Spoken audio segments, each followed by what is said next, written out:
श्रेयाला ना मनी मॅनेजमेंट खूप चांगलं कळलं होतं, म्हणून तिला माहिती होतं की पैसे आल्या आल्या खर्च करायच्या अगोदर आपल्याला सेव्ह करायचे, म्हणून तिने सेव्हिंग करायला सुरुवात केली होती. पण ती सेव्हिंग कशी करत होती? ती जे काही पैसे सेव्ह करत होती सगळे बँकच्या अकाउंटमध्ये ठेवत होती, सेव्हिंग अकाउंटमध्ये ठेवत होती. तिला असं वाटायचं की बाबा माझे पैसे इथे सेव्ह पण आहेत आणि माझी सेव्हिंग पण होतीये. पण काही वर्षानंतर तिला असं कळलं की तिने जे काही पैसे बँकमध्ये सेव्ह करून ठेवलेत, ॲक्च्युअलमध्ये वर्षानुवर्ष त्या पैशाची व्हॅल्यू तर कमी होतीये.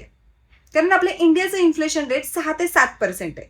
म्हणजे आज जी वस्तू 100 रुपयाला घेऊ शकता, एका वर्षानंतर त्याच वस्तूसाठी तुम्हाला 106-107 रुपये द्यावे लागतात. म्हणजे झाली ना पैशाची व्हॅल्यू कमी.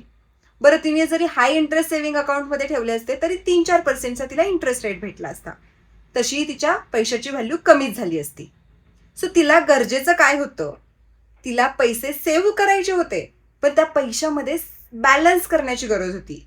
पैसे साठवणे आणि पैसे वाढवणे या दोन्ही वेगवेगळ्या गोष्टी आहेत.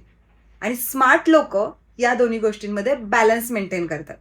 सो तुम्हाला पण असं स्मार्ट बनायचं असेल तर आपल्या पेजला आत्ताच फॉलो करून ठेवा. आणि यूट्यूबवर पाहत असाल तर सबस्क्राईब करायला विसरू नका, कारण अशाच इन्फॉर्मेटिव्ह गोष्टी आपण आपल्या पेजवर शेअर करत असतो. व्हिडिओ आवडला असेल तर लाईक शेअरही करा.